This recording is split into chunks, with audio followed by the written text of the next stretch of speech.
Good evening, ladies and gentlemen, members of the board. We are Team Archimedes. I am John Keating, and these are my teammates, Erica Rafuse, Ryan Brozick, and James Rafuse. And tonight we're here to recommend to you a plan of action for Tim Hortons to move forward to deal with the crisis it is currently facing. To begin tonight, we'll look at a brief overview of how our presentation will proceed. We'll start with a recap of the crisis situation Tim Hortons is currently facing. Then we'll look at some of the internal areas that are going to be affected by this crisis, followed by the recommendation of the formation of a crisis team for Tim Hortons. Then we will look at the plan of action that this team can use to move forward to deal with this crisis, and the future considerations that can be made from the lessons learned from the dealing with this crisis in this situation. Finally, we will conclude our presentation and open the floor to any questions that you may have.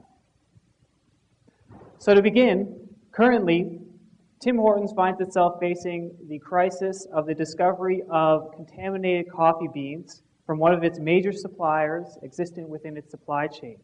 This discovery has been further complicated by the knowledge of the media of this situation and their consequent negative publication of the issues regarding this crisis and the concurrent rise in concern of the public officials. It is our recommendation that your organization proceed with a policy of full disclosure, cooperation, and acceptance of responsibility in anything that may come of this. Looking internally, we see that there are many areas of the organization that are going to be affected by this crisis potentially. Everything from operations, employees, sales, to most importantly, the reputation of your organization, which you have worked so hard over time to build and create strong value within the markets that you do exist in. Most obviously, though, is the external impact that this crisis will have on the public and your customers who are loyal to your brand. In consideration of the crisis team that we recommend you form immediately, we have Mr. Schroeder, President and CEO of the company, to lead this crisis team. And to support him, we suggest that you also give him access to the senior executives involved with operations and supply chain management within Tim Hortons. In addition to this, the team will be augmented by a public relations firm, public relations team, which will help to disseminate information internally and externally to the organization throughout the duration of this crisis. And most importantly, there will be a need to obtain a team of legal counsel to deal with any litigation issues that will inevitably arise in this crisis situation. So now we'll look at the plan of action that we recommend this team carry out for Tim Hortons. So the first period that we've identified in hearing of the crisis today at 1 p.m. is that the company was to assemble an executive crisis team and assemble supporting staff that would help deal with the situation at hand. Secondly, press release must be issued through the major news wires to alert the public of Tim Hortons' acknowledgement of this issue, and also store communications to all traditional stores, kiosks, and self-serve locations, with the goal of this communication being Tim Hortons must cease all sales of drip coffee across the system-wide store network. Next, we would recommend that Mr. Schroeder himself is preparing in this first hour and a half for a press conference. This is with the help of the public relations individuals John mentioned earlier.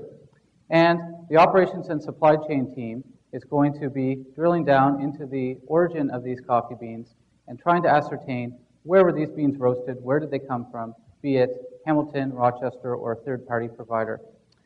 Speaking of a press release, we wanted to provide the board of directors and management with the following item, which, upon your approval, is immediately ready to go out. It also outlines the company's acknowledgement of the crisis and also their position on it. It provides a 1-800 number for customers or concerned parties to call should they need information. Looking at the time frame going from 3 o'clock until later this evening. As I mentioned, Mr. Schroeder will be giving a press conference at 5 o'clock Eastern Time to national and local media. As well, by later tonight, we should know if we can resume coffee sales in all of our stores system-wide. This could be a combination of either caffeinated, decaffeinated coffee, one or the other, or perhaps both, depending on the accuracy of information we receive. Next, Food Inspection Agency personnel from all markets that Tim Hortons serves have been called in, and we expect that the company will be diligent in cooperating with these individuals, drilling down to find the nature and cause of this contamination in the beans. Lastly, a training piece sent out to all stores starting at 3 o'clock or after. This training piece essentially will prepare your frontline staff to deal with the situation, to be aware of it, be asked not to provide public comment on the issue until more is known, and as well encourage your customers to have try an alternate beverage other than drip coffee if it's not available at that time. Looking forward from tomorrow till Friday, we'd like to place the emphasis on the supply chain itself and the distribution network within your vertically integrated organization. This will involve both taking back coffee that may be contaminated from your stores, as well as placing back new coffee that's deemed to be safe if it's available at this time.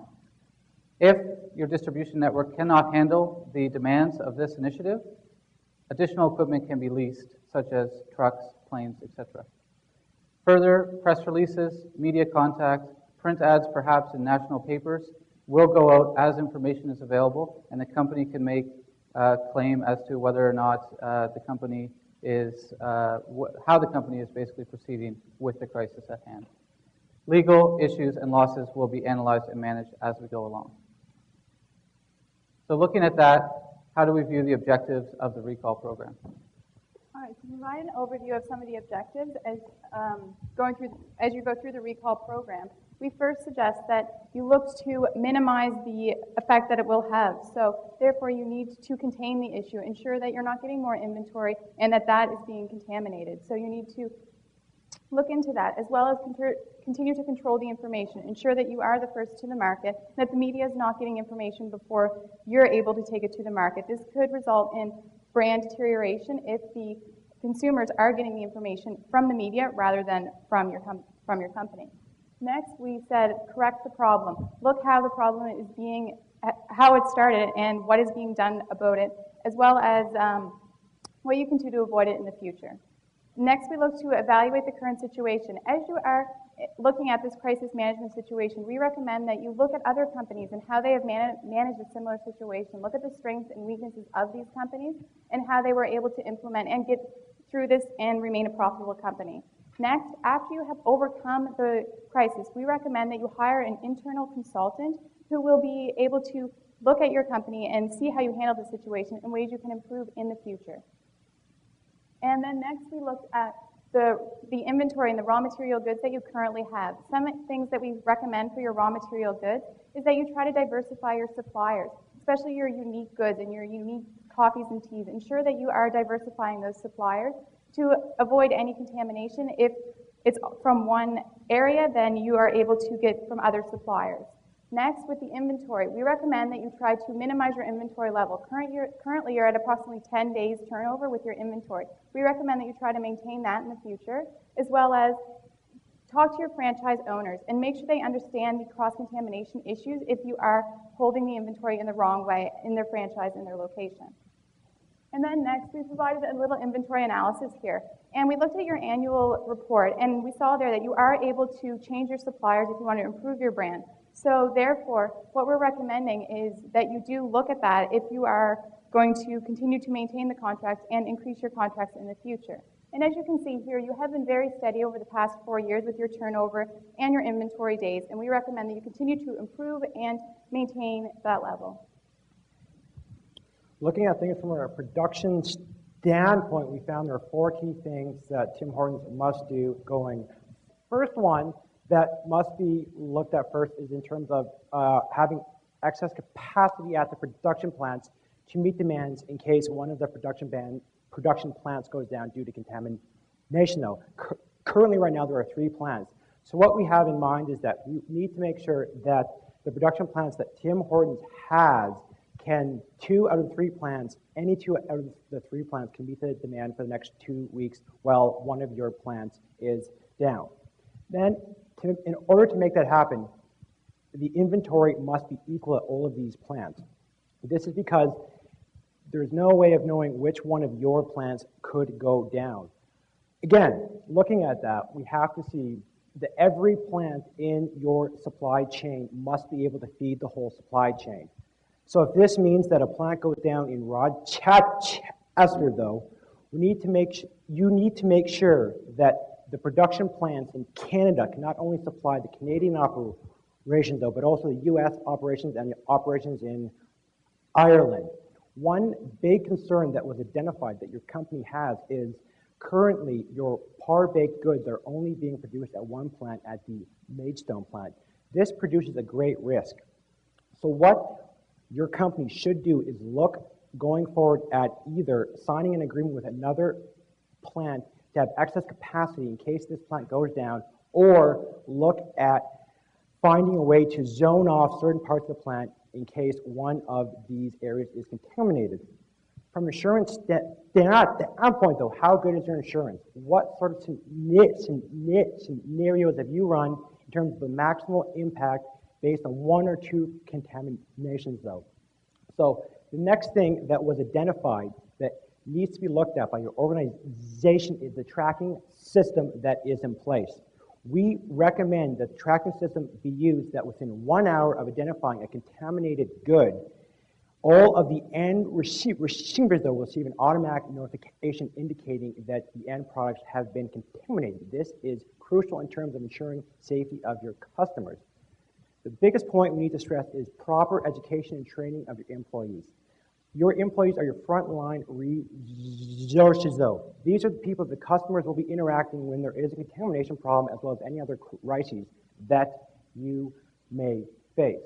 So, one of the big things that we have that you should do is ensure that every shift there is at least one employee that's fully ready to execute any crisis strategy that's put in place to immediately react to any crisis or contamination that might occur. To conclude things, though, what has happened is very unfortunate, though, and at this point, we can't go back in time and correct things, though. What is more important is the speed and swiftness and the way that you react. This will be the way that the crisis will be remembered. Your handling of this situation is imperative, though. Tim Hortons is known for your can-do attitude, though, and it's important that this can-do attitude, though, is stressed and everyone on your team is on board to ensure that the optimal handling of this situation does occur. Thank you very much.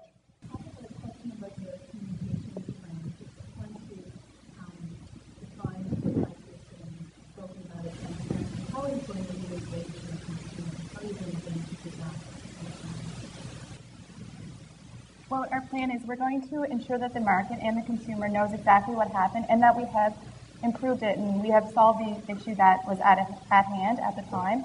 And we just ensure that whoever's responsibility it was, that we ensure we get that message across and that we have improved and this issue won't happen again.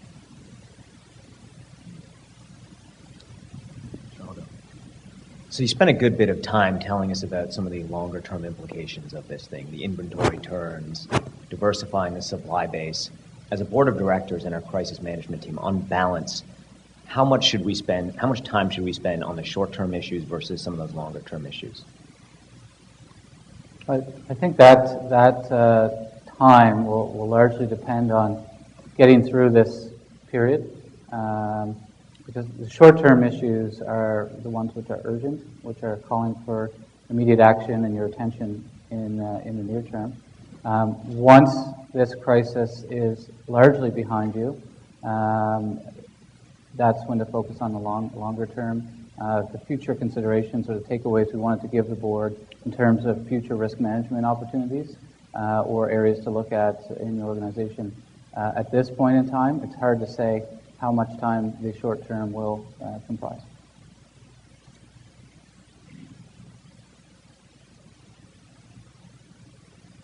What plans do you have to assist your franchisees through any financial difficulties they may incur due to this problem? Looking at things from an insurance perspective, if insurance is in place, then that will go directly to the franchisees that have been affected by this, though. This might only, we don't know at this point what franchisees have been affected, though, but once these franchisees have been affected and identified, though, we will then go forward trying to find an optimal plan so that we can go forward with them one-on-one, depending on how affected they have been by it. Well, any immediate communication with them? You're communicating to the consumer, you're communicating to the employees, but there was no communication specifically other than, I guess, an employee communication to franchisees as to how they would be dealt with. That's a good point, and most of our communication towards the store level was around, I suppose, dealing with the immediate need to act or react, in this case, to what may happen. Supporting franchisees that may be adversely affected is important for your organization. There's a strong partnership there, as well as effectively, when you trace it back, I mean, whom did they buy this coffee from is the parent organization or the franchisor. So your point is very, very important, and I think the company should work to help the franchisees out.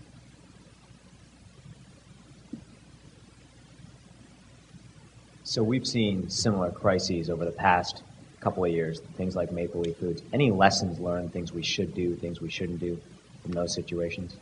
I think the important thing in these situations is for the company to get the information out as soon as they can so that they can control the flow of information. Because once the media or external parties get control of it, then you can no longer drive where the conversation in the public forum is going, or it's more difficult to drive that conversation within the public forum. So by getting the information out immediately, taking control of that conversation, you can lead where the impacts on your reputation are going to be, and you'll be seen as more of a responsible organization by doing so. So the lesson would be that if your organization faces a situation where you have a crisis that affects the public in a serious manner, it's important that you make it clear to the public that this crisis is occurring and you are currently dealing with the crisis or working on measures to deal with the crisis as best to your capabilities and the capabilities of other stakeholders within whatever industry you exist in, be it regulatory members or franchisees or other business partners.